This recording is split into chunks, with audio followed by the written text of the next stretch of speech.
little bit brighter, like a Joel Schumacher Batman film. Hello, everybody. It's Scott here from HeyUGuys. I hope you're well and staying safe and staying sane, etc. during lockdown as we continue through May.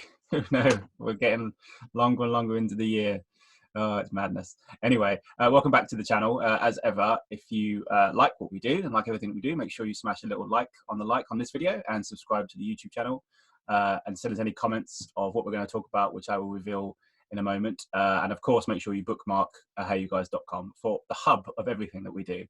On today's little special discussion video, I'm joined by one of my lovely editors, John Lyus. John, how are you doing, sir? Hello, bonjour. I'm doing very well, thank you. It's a crazy time, but that's okay because we're here to talk about a crazy film. So it seems perfect. It is. This is how crazy lockdown makes us. We're going to talk about what we're going to talk about. Yeah. So while we've been on lockdown, we've been doing a few discussions about different topics. One of which was to celebrate some anniversaries of films. We did a kick-ass one a few weeks ago, maybe a month ago now. It's all this time. So if you want to go back at the end of this video to check that one out. You can do. We've had little discussions as well about other things. But one thing we wanted to talk about, well, I wanted to talk about, and I've roped John in to talk about it with me, is that this year and this summer marks the 25th anniversary of 1995's classic film, Batman Forever, directed by Joel Schumacher, of course starring Val Kilmer as Batman, along with Tommy Lee Jones, Jim Carrey, Nicole Kidman, Chris O'Donnell, Michael Gough, the great Michael Gough, and many others. And obviously a lot's changed in the superhero world and the comic book world, especially in movies, since that day. But it's 25 years and it was part of my teenage years in many ways. And yeah, it's a film that, as we're going to discuss, whether it still deserves a lot of the backlash and a lot of the hate that it seemingly gets and kind of gets, you know, smushed together with its sequel, Batman and Robin, which, let's be brutally honest, is much worse. But we're gonna talk about it. It's 25 years, and was surprisingly, when we will discuss this as we go, one of the biggest, if not the biggest, movie of that year, which was quite a surprise to everybody. John, when was the first time you saw it? And I know what you're going to tell me, but were you a fan of it when you saw it in the 90s? It's hard to say because I remember it coming out. I remember not being that excited about it. I remember it much more on DVD because it was one of the earliest DVDs that I ever bought. It was like The Exorcist, and I think Bram Stoker's Dracula, and I think this one. I think it was like when you used to go up to town, and then there would be, you know, all these flashy new DVDs out there. Batman Forever was being pushed really, you know, a lot. And I remember coming back and watching it and thinking, I don't think I've ever seen this before. And then I remember thinking, I don't think I'm ever going to watch this again. So one of my 3 DVDs that I had in the world back then was this one film that I didn't really ever want to see again. And I haven't seen it again, not until this week. So that's been maybe what, 20 years? So it's a real strange one because I remember the Tim Burton Batman films being huge. I was young at the time when they came out, and I remember going down to my local cinema with a Batman t-shirt on with the logo on because it was the first time I was really aware that there was something sort of, you know, there was a brand around the whole thing, and they were really pushing that. I loved the first Batman film, didn't love the second one quite so much, and then kind of fell out of love with the whole thing. I wasn't really that into it when Batman Forever came out. I do remember thinking at the time, this is one of the biggest films going, but it's very different to the Tim Burton Batman films, which seems to be a massive reaction to the only other Batman that we knew, which is the Adam West TV series from the 60s. So it's what struck me on watching this the first time is how much they were harkening back to that, which is, you know, with all the Dutch tilts and the, you know, the ridiculous dialogue which they had. It just seems like that was much more of a touch point for this film than, you know, than the Tim Burton films. And the thing is, there's so much being written about the Tim Burton Batman films, and now with this one being 25 years old, there's so much being written about this. And was it perhaps unfairly overlooked at the time? Has it been unfairly tarnished by Batman and Robin? And let's be honest, anything within spitting distance of Batman and Robin is going to get, you know, is going to get tarred and feathered, frankly. But it's a weird one to see kind of in isolation. Scott, were you a fan of the Burton Batman films when you saw this one? Yeah, I enjoyed the first Batman. I remember seeing it on a on first time I saw it was on VHS. Obviously, I was only about 6 or 7 at the time it came out, and my uncle was a sort of teenager, so he was a good tool in me getting into movies. And one of the ones that he showed me was Batman, and I'd read a couple of comics, but wasn't massively keen. Like at the time, wasn't like seeking out to go and to read more comics and everything else. And I think I saw Batman Returns, but I think there was a big caveat, maybe from my mum or dad or something, about it wasn't quite for me at my age. You know, I wasn't a teenager quite yet. I was only about 9 or 10 when Batman Returns came out. So I was always a fan of the character anyway. But I think, yeah, the first movie was, even though it's quite dark, was slightly more accessible to, you know, people, you know, from the age of 7 to 12, 7 to 15 or something, whereas Batman Returns was really not. And I think that's probably the reason why Batman Forever existed in the first place. I think if Batman Returns had not even so much changed its tone, but it was just as big, because obviously Batman was such a huge, like you said, such a huge success, and was like, you know, like the equivalent of Star Wars or Jaws back in the 70s. It was like the event of that decade, you know, and everybody queued up to see it. Everyone wanted to see Nicholson. Everybody wanted to see Batman, because as you said, the reference everybody had was Adam West as Batman. No one else. There was only Richard Donner's Superman movie that had kind of tackled these things on the big screen. You know, I guess technology in cinema was catching up to that they could actually do these things. But yeah, I remember seeing Batman and really enjoying Batman. But when Batman Forever came out, it wasn't so much. I was a huge fan of Batman, but it wasn't so much the Batman thing. I was such a huge fan of Jim Carrey, and it was just a Batman movie coupled with the fact that Jim Carrey is making another movie. And I was kind of still obsessed with Jim Carrey, as you know. But at the time, he was the biggest star on the planet. He'd made 3 massively successful comedies. And just in front of Batman Forever, and then was going off to do after that he did Ace Ventura 2, which was a big success, and then obviously did The Cable Guy and stuff like that. But for a lot of people, that's what the in was. The in was the fact that Jim Carrey was playing the Riddler. I think originally it was going to be Robin Williams, but I think such was his, you know, star ascension at the time. He was just like, everybody wanted to work with him, everybody was chucking money at him, and everybody wanted him to be in their comedy movie. And this was obviously a bit different. So there was it sounds strange to say, but it's only 6 years later after the first Tim Burton movie. For my age range, it felt like such an event, like a big, you know, the 90s cinema blockbusters were different to the 80s cinema blockbusters. You know, there was kind of you know, it did feel like an event. It felt like for us as teenagers, what was I, 95? I would have been 13. It was just like, we have to go and see Batman Forever. It looks amazing. It looks fantastic. Unbeknownst to us, that because we weren't so au fait with the comics as maybe, you know, people. I mean, a good reference point is I was like someone like Kevin Smith, in the sense of he read comics all through his life, so he has the reference points of the different Batmans. As you say, for a lot of people of his generation, this wasn't Batman at all. It was just a big kind of cartoon, like a big comic book throwback to the 60s. And I think that's why it's always had this strange energy that comes from it, which a lot of people who are true Batman fans, and I consider myself that now, because I've read a lot of comics and obviously the Nolan movies and the kind of the touched into the lore of the character, that this was just not at all what it should have been. But it was such an event. I mean, as you say, it was kind of different for you, but for me, I remember at school, everybody was talking about it. Everyone was buying the trading cards, and like you used to be able to buy like the poster magazine. But it was a magazine, but you folded it out, and it was just posters of the characters. And the fact that Robin was in it kind of gave it a different slant. So it was completely removed from everything else that had come before. Yeah, you know, and in the context of history, you know, you can judge many different things in the context of history. But for my age range at that time, I remember at school, everybody was talking about going to see Batman Forever. So yeah, it's a strange, maybe it's just a divide of generations, you know, because I don't know. It is a strange thing. But then to be honest with you, these series have to evolve, don't they? You know, you think about Superman, you think about how Superman fared in his 3rd film, which, even though I'm not going to die on this hill, but I'm going to take a walk on it.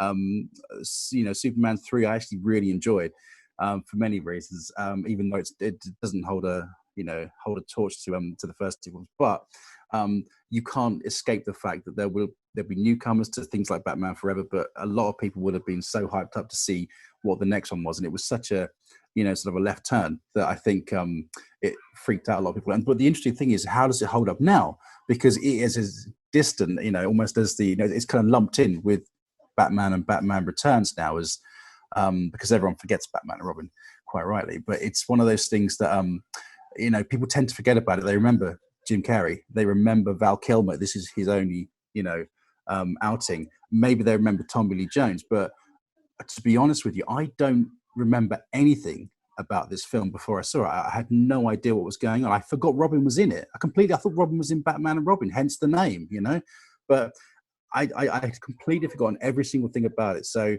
when I started it and there was Michael Gough as Alfred, it made my heart sing because I love Michael Gough. He is fantastic.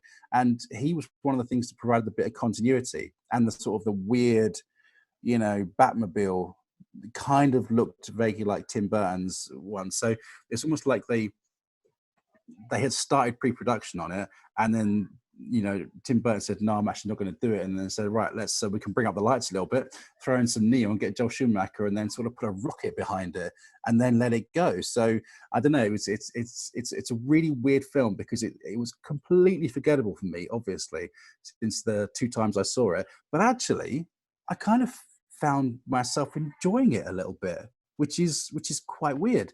I guess the most important thing to talk about, like you said earlier, was Jim Carrey, because he as the Riddler seemed at the time like perfect casting, but it does really skew the whole film in a very strange direction because it becomes the center around which everything else orbits.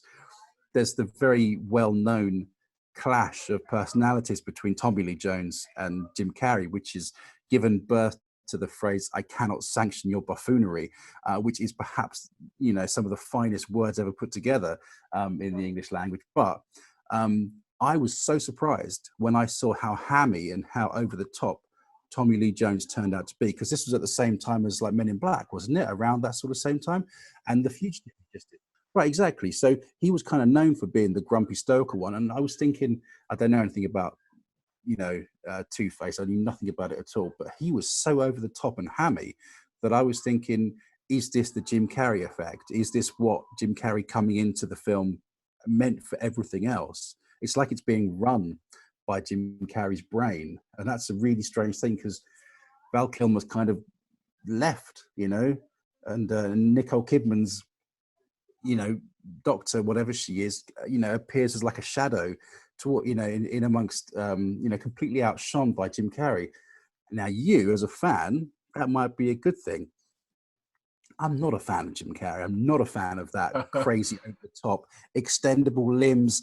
Oh man, it does my head in. It's just too much. It is buffoonery. But it was really interesting to see how it skewed absolutely everything in the film, and I think that's probably its biggest legacy, is not the fact that Val Kilmer was in it or that it was a step up from the Burton Batman, but that it was a Batman film starring Jim Carrey, which was weird. But yeah, I think it was. I think for a lot of it, I would agree. I think the one thing I would say about Tommy Lee Jones is that I think they obviously made this thing where they were both going to try and be Jack Nicholson. It was almost like, even though DeVito and Michelle Pfeiffer were very different because the film's very different, it's almost like the Jack Nicholson Joker thing is like the blueprint for how the villains in comic book movies at that time must be. They must be over the top. They must be, very wild and crazy, but still Nicholson still had this kind of this villainy behind. He was still a very villainous guy, even though he was the Joker. People forget that there's a scene in Batman where he throws it's like a quill, isn't it? But he throws it in someone's neck and kills the guy. Do you know what I mean? It's like almost like that was the blueprint. And I think with Jim Carrey, particularly at that time, I think it must have been a godsend for them, because originally it was going to be Robin Williams, and I love Robin Williams, may he rest in peace. We all do, but whether he would have brought the same energy and done the same portrayal as Jim Carrey, probably not. And it's strange talking about Robin Williams back then, because he was still Robin Williams as we know him. He wasn't Robin Williams who had just done 1 Hour Photo or Insomnia, or Robin Williams that had kind of changed himself, a little bit. So whether it would have been the same, I don't know. I think Tommy Lee Jones, it's very painful to watch Tommy Lee Jones, because I like Tommy Lee Jones as an actor. As a person, you're right, he's just a grumpy old fart, isn't he? Let's be honest. It's just how he is. And but that works in some of the films, but that's why I can't work out why they decided. I mean, I guess it was like he had just come off winning the Oscar a couple of years earlier, and they were just thinking, let's just get him in. He could be the Nicholson, right? He could be the Nicholson of this film, and then we'll see what happens. But he just seemed massively embarrassed and massively out of place. I couldn't work out, what he was even doing there, to be honest. Which is it's almost as well, when you watch it back, it's almost sad in a way, because he's trying to do that, but then he's trying to top Jim Carrey, and nobody on the planet, unless it was someone else, man. like if it was, I don't know, Eddie Murphy or Steve Martin or someone, maybe. But the problem with most of those kind of things is, unless you have a straight man, which Tommy Lee Jones could have been a Two-Face that was a straight villain, wasn't very campy, then it might have worked. But because you can see that they're trying to top each other, and Jim Carrey's just winning, do you know what I mean? Tommy Lee Jones just can't keep up with him. Do you know what I mean? So it's really weird, because it's a strange balance of the film. Just had Men in Black, where you had Will Smith, who was the funny person against, Tommy Lee Jones is a straight man. But what I'm trying to think is that if you had anyone who could, top Jim Carrey as the Riddler, why would it be Tommy Lee Jones, like the least likely person? You need to be made out of like 99% cocaine to be able to top Jim Carrey when he's like in the mid-90s. So why did they bring in him? I don't know. It's one of those things that maybe they just thought they sort of, had a bit of a rummage around and just pulled out two names, said, right, Two-Face and Riddler, and then kind of see what happens. But I don't know. So it is weird how you have these two people who are not particularly well matched going up against, one of the biggest cinematic icons that we had at the time. But to sort of go over to Val Kilmer, whose portrayal of Batman was kind of a bit perfunctory, and whose portrayal of Bruce Wayne was very sort of first draft. Do you know what I mean? Like it didn't really make much of an impact at all. And it's almost as if he was given different direction to everybody else, and the person who was writing it was writing a completely different film. It didn't kind of fit together in any way.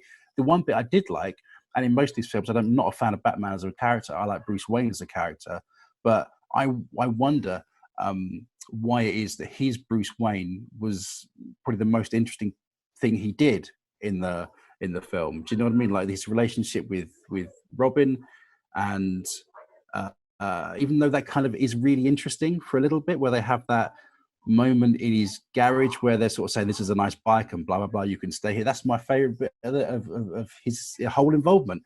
So it just seems really weird that in a film called Batman Forever, I couldn't really care less about Batman, and I couldn't really care less about anything else. It's, let Jim Carrey take over the world with 3D TVs. I mean, he predicted the future, right? Because everyone's got a 3D TV now, right? But it's just one of those really strange things that Batman starts out a bit of a shadow, and then gets interesting for a little bit, and then disappears for the rest of the film, which is weird. Yeah, I think it was genuinely, apart from maybe Tim Burton's one, you can argue that one was all right, but from Batman Returns, Batman Forever, and Batman and Robin, Batman became very backseated. No matter how much you put him into the movie, particularly Bruce Wayne, you never really get a sense of Bruce Wayne in any of the three movies. And you look at, obviously we can in hindsight now talk about Nolan's take on Bruce Wayne, particularly Bruce Wayne. But it almost felt like, especially with Batman and Forever and then Batman and Robin, it was more about what does the suit look like, and can we have more than one suit, no matter who's in it, so we can sell toys, which is what it was all about. It didn't matter about Bruce Wayne so much. It didn't, and as you go through Batman Forever and then Batman and Robin particularly, they don't talk about his parents being dead. They just cast all that aside and said, no, we're not doing that in our version, which straight away, you take away all of his motivation, his raison d'etre, as they would say. All of the things that make him Batman, you've just taken, it just doesn't make any sense. It kind of works for the TV show because it's just a 20-minute kind of sitcom version of Batman, But I think you're right. That's really interesting. That's where it comes from. That's where it is, because this was like a big screen version of the TV series, where I mean, all tributes to Adam West, who was a great Batman and a fun Bruce Wayne. You didn't tune in every week to see what Batman did. You tune in to see which ridiculous villain they had that week, and it was almost if that's exactly what they were going for with this one. And I don't know if because I haven't seen Batman and Robin since it came out. That's going to be a once a life experience, I think. I don't care when that comes out. If we do the 30th anniversary, I'm going to be absent for that one. But it's one of those things where this is probably the closest you are going to get to a sort of Adam West 60s movie, apart from the actual movie they did of Batman, which is great fun. I love that one. But it's just so weird to see it in such great scale and with such, over the top theatrics, and such a weird time in this sort of character's history. Like you said, now we have, we had Nolan's one, we had Ben Affleck's one, we had the Snyder one. Now we've got a new one coming in with Robert Pattinson, who I'm excited to see, but I don't really care about Batman anymore. Do you know what I mean? It's I don't know if that's because the rot started here or what, with Batman Forever, but it just seems like you need to do something interesting with the character, as we've seen in really great comics. But I'm just a bit worried for the future of the character because of what's happened over the last sort of 20, 30 years. I don't think they're ever gonna make it interesting again. I hope to be proven wrong though. Yeah, for sure.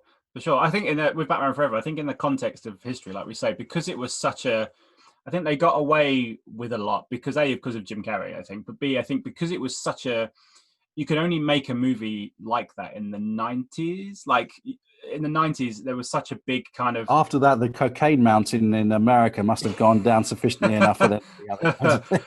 Yeah. But in the 90s, and I've watched some of the documentaries on the DVDs of Batman Forever and Batman and everything else. When Batman Forever came out, MTV was such a huge thing that was kind of the vibe they were going for. It was like we're going for the MTV audience. This is the 12 to 20, 18 to 21 teenage kind of way. We just want bums on seats to sell stuff. And if the story's a bit weak, but we have fantastic set pieces, which, to be fair, this one kind of, it's exciting. And, I always think it's quite exciting. Some of it is very silly, don't get me wrong, and very over the top. But I think it does that stuff better in its way, in its strange way, than Batman and Robin does. Batman and Robin is just essentially just a complete and utter farce. Totally blanked in many ways. No idea what it is. I can't remember anything. It's an absolute joke of what it's supposed to be, but because they'd made so much money off of Batman Forever and sold so much merchandise and Happy Meals and all that kind of stuff, just like, right, we're doing it again, this time with Arnold Schwarzenegger. We've got the biggest star on the planet to come and be in the movie. It, man. That was what it was all about. Oh no, you just reminded me, he's in that as Mr. Freeze, isn't he? With those the things that aren't even puns. They just thought, let's have him saying things that involve the word ice or cold. Yeah. Oh man, what a weird collision of all the goodwill that Arnie brought with his, with his one-liners over the years, just kind of came to a crashing halt with that, didn't it? I think it's strange actually with Batman and Robin because it killed pretty much most of the careers, because Schwarzenegger never really come back from that. Obviously, I know he had his heart surgery and politics and everything else, but he wasn't the same Arnie when he came back after Batman and Robin, let's be honest. But strangely, the one person everyone thought it would affect the most is the one that's now become the biggest success, which is George Clooney. You know what I mean? He's now like one of the biggest stars on the planet, and one of the biggest personalities on the planet. So he's kind of, where you look at like Alicia Silverstone played Batgirl, she didn't come out of it very well. Chris O'Donnell has done some TV stuff, but he's a big star on TV, and credit to him, but he's not a big movie star. And Uma Thurman kind of went, the year after Batman and Robin, she made The Avengers. Do you know what I mean? But then she made Kill Bill, and everyone was just like, okay. Yeah, man, he's right. It's all good. But it's strange with Batman Forever, and it's one thing Joel Schumacher says on the DVD, that how kind of not non-famous the cast was. Like, they are famous now, but back in the 90s, not many people knew Val Kilmer was. Nobody knew Nicole Kidman was, really. No one really knew of Chris O'Donnell, maybe a little bit. And not many kind of, I think if you ask teenagers who's playing Two-Face, and they said Tommy Lee Jones, most of them would be like, who's that? Oh, it's the guy from The Fugitive. Oh, I haven't seen that. But then because of Jim Carrey, it became almost he was the sponge to get all of those people into the seats, and that's why it became such a huge success. I still think that's the reason it was such a big, I think a lot of the flaws of it, particularly at the time, got overlooked more than Batman and Robin, because I think the Jim Carrey mania and the fact that they were able to make so much money because of that, I think almost gave them a pass in a strange way. They hit him and the character and the event and his personality and his success at the right time to kind of enjoy the fruits of what he was achieving at the time, which was absolutely, comedy movies grossing $300 million, $400 million worldwide. It's just like unheard of at the time, wasn't it? So it's strange. But I guess in the context, I mean, obviously its legacy is very different to say, I don't know, if we were sitting there talking about Back to the Future or Dick Donner's Superman, you know, or that kind of thing, or Nolan's Batman Begins or something like that, which obviously has an anniversary this year as well. But I mean, the film is always, I don't know if it's obviously, I know you've watched it less times than me, but it seems to be that the history isn't very kind to it. But I think the longer we're removed from when it first came out, it seems to, people's opinion of it seems to soften, at least soften more towards it than Batman and Robin. And obviously you're the proof of that in the fact that you've never come back to watch Batman. Never. But actually, I'm not sure it will ever get,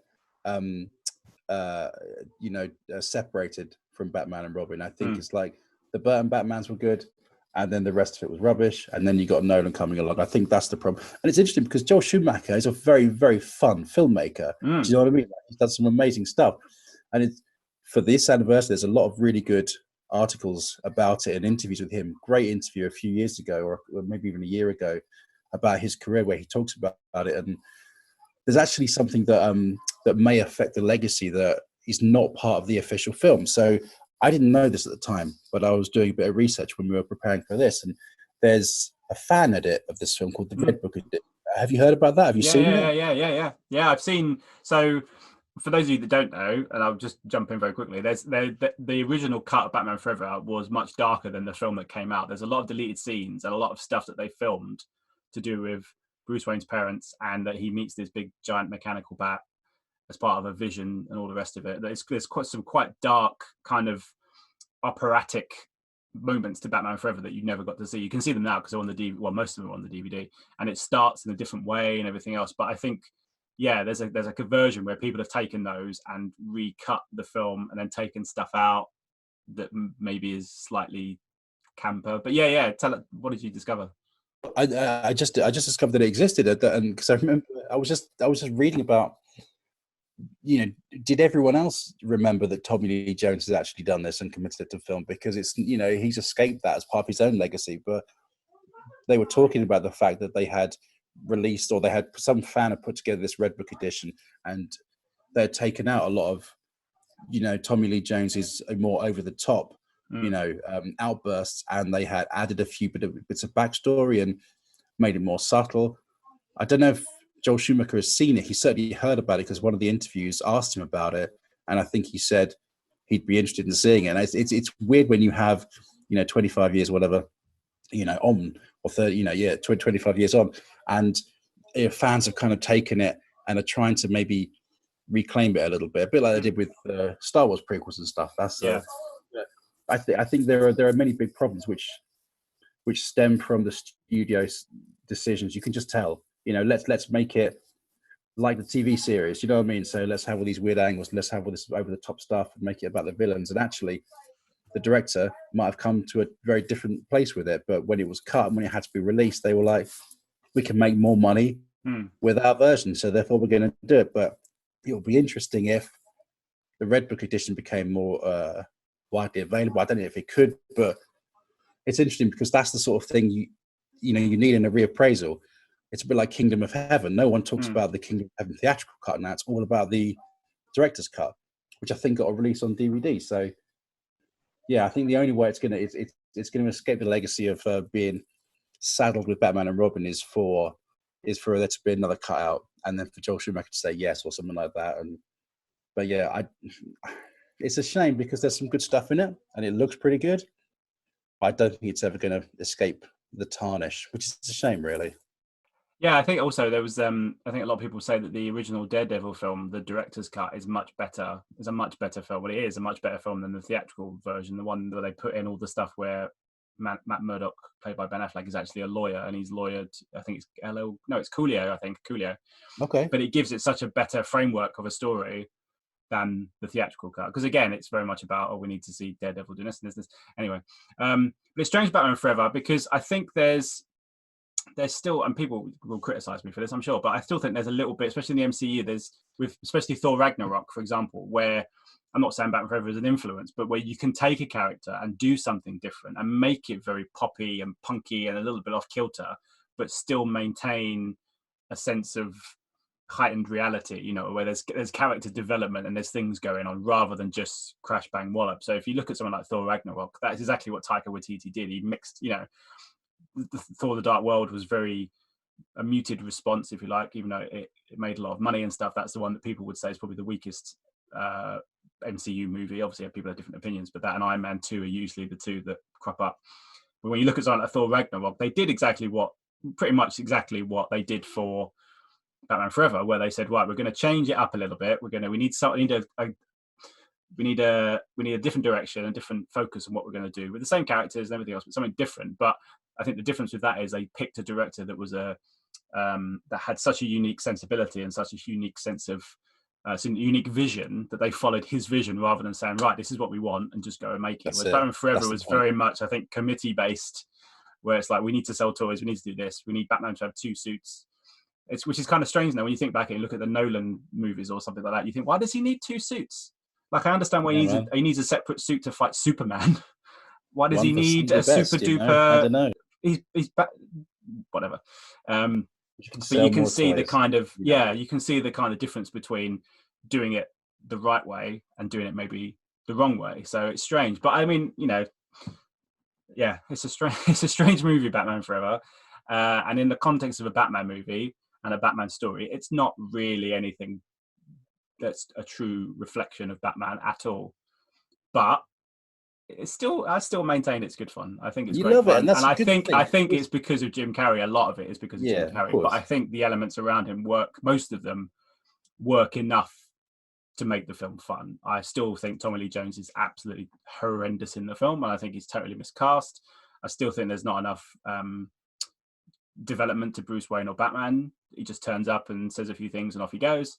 But I think Jim Carrey's performance, I always thought Nicole Kidman was pretty decent in it. She's a decent actress, so it's hard for her to be bad in something. But the problem is they gave her nothing to do. I agree. Walk into the room, look sultry, and say things like, "Look, here's a big metaphor," and that's it. You know what I mean? And then that's it. It's a shame. But then I'd forgotten at the time, what has she done? Dead Calm, and she's done Dead Calm and Malice. And Malice, that was it. She made a film with Michael Keaton. But she was pretty, Joel Schumacher, credit to him. Joel Schumacher is the guy that, if you look for who he discovered, is Julia Roberts, Kiefer Sutherland. He's got good stuff. All of the guys that he discovered, and some almost Demi Moore, Rob Lowe. There's huge, big names. You have him to thank for G.I. Jane. Nice. And this is, I always talk to my friends about it. I remember talking at my day job all the years through the people I've met and stuff about how it's like, that's the guy that did Falling Down. That's the guy that did Lost Boys. That's the guy that did. You're so right. A Time to Kill. Then after that he did Tigerland, which is a really cool, really good war movie if you've not seen it before. Then he did Phone Booth, which is a fantastic little thriller. But he did Batman Forever and Batman and Robin. So immediately for a lot of people, he's like, I don't want to watch his films, they're terrible. But you kind of want to go, no, please go and watch Falling Down. Please go and watch The Client. Yeah, man. I don't think it affected him that badly. I mean, maybe it did in Hollywood at the time, but I mean, I think they still made a load of money, both of them. I don't think they were very critically successful, but then again, it's a Batman film. Do you know what I mean? So it is what it is, and then Nolan picks it up, and then Joel Schumacher goes off and spends all his money. So that's the thing, isn't it? I think we wouldn't have had Nolan and Christian Bale, etc., and Heath Ledger, etc., without Joel Schumacher. So we had to come down the mountain before we went back up it again. Oh, that's a nice metaphor. Yeah, it's a nice little metaphor. But okay. Yeah, there we go. Right, so in 3 years' time, we do another one for Batman and Robin, yeah? 2 years. 2 years. Oof. It'll be, hang on, 90, it'll be, 90 sets, so it'll be 2022 is 25 years of Batman and Robin. It'll be a long couple of years, man. Well, it is, let's be honest. we might want to do it by the time we come out of this. I wouldn't mind a Batcave to quarantine in. That'd be nice. Yeah. Before we go then, John, I mean, is there any highlights that you would say from Batman Forever? Just quickly, one moment that you thought was quite good fun and worth revisiting it for. So I did actually quite like Jim Carrey in the role. I'm not a big fan of him, but I really liked him in the role. I liked him in the role in the sense that you got the impression that he was introduced quite subtly, in the sense that even though you knew who it was and you knew what was going to happen, they had a nice moment between Jim Carrey and Val Kilmer, Bruce Wayne and as Edward Nygma, and I really liked that a little bit because he was such a typical thing you'd see in the Adam West TV series, where it's like, oh, I'll get you soon, and then he kind of went full tilt crazy when he killed that man by pushing him out of a window and stuff. And I just really liked the relish with which he took on that role. And with Jim Carrey in the 90s, early 90s, there was no sense of embarrassment. It was all about, I'm going to flick a switch and I'm going to go crazy and show you things you maybe haven't seen, before, if you're young or whatever. And I really liked it for that. Also really liked, the neon aspect of it. I thought some of the production design was really fantastic, but everything else was a touch forgettable, which is a shame, but you know. I would agree with you. I also would say that the score's pretty good, and the U2 and the Seal song, obviously quite legendary for a lot of people. They're like a lot of people's favorite moments, aren't they? Kiss from a Rose and the U2 song. But yeah, I still think Batman Forever is a hell of a lot of fun. It's never gonna win any prizes for anything. It's not anything to do with the Nolan movies. If you want a Batman story, this is not what you go for. But if you want a kind of very comic book-esque, as you say, neon, very colorful, very energetic film for 2 hours, then this isn't, it's one of the better, let's be confident and say it's probably the best mid-90s comic book movie that there was. in amongst the Phantom and the Shadow and Dick Tracy and all the ones they didn't quite get. But then, a couple of years later, thankfully, and X-Men came along, and then Sam Raimi did Spider-Man, and then Christopher Nolan came along with Batman. Yeah, man. I can't believe X-Men's kind of 20 years old, or X-Men's nearly 20 years old or something now, which is terrifying. It's mad. But that's the thing, you talked just before we finish. We talked about Batman, about how there's been so many Batman movies. There's only been a kind of one universe of X-Men so far. So to see Marvel do the proper X-Men, if for many people, and the proper Fantastic Four, there's kind of excitement about that. But yeah, with Batman, it's almost like, as much as I love Batman, it's like another reboot, another I know we're not getting the origin story, but it's like, and people still are quite burnt by Batman, Superman, and Justice League. So yeah, it's a strange time. But I still, out of all of them, Nolan's movies are still fantastic. But hey, if you want a good bit of fun with Batman, just in and out, he comes in and out, with Jim Carrey being Jim Carrey, classic 90s Jim Carrey. Jim Carrey film featuring Batman, go and watch Batman Forever. Yeah. I think that's what we're trying to say here. And just skip the Tommy Lee Jones bits, and you probably won't lose too much.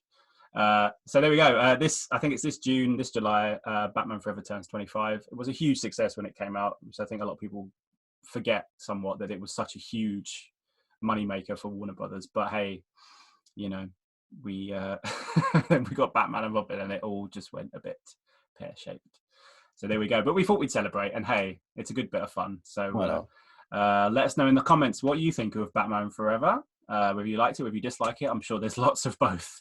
For this one. I'm sure there'll be equal amounts of thumbs and equal thumbs up and thumbs down. So we'll see what happens. But as ever, if you want to leave your comments, let us know what you thought Batman Forever. Are you going to revisit it yourself this year? Probably not. But we're going to give you our recommendation to go and give it a revisit. And as ever, make sure you like and subscribe to our YouTube channel, and you can find the hub of everything for Hey You Guys at HeyUGuys.com. Lots of interviews up there, lots of reviews, features, news, everything else to keep you busy during this strange time. And we will be back with some more videos very soon. John, thank you for joining me on this very special podcast. It's been a pleasure. Let us never speak of Batman and Robin again. Let's never speak of Batman and Robin ever again. But until next time, everybody, take care and goodbye. Ladies and gentlemen, you're watching Hey You Guys! Hey You Guys, huh? Hey You Guys. Is that from the Goonies? It is indeed, yes. Nice. Hey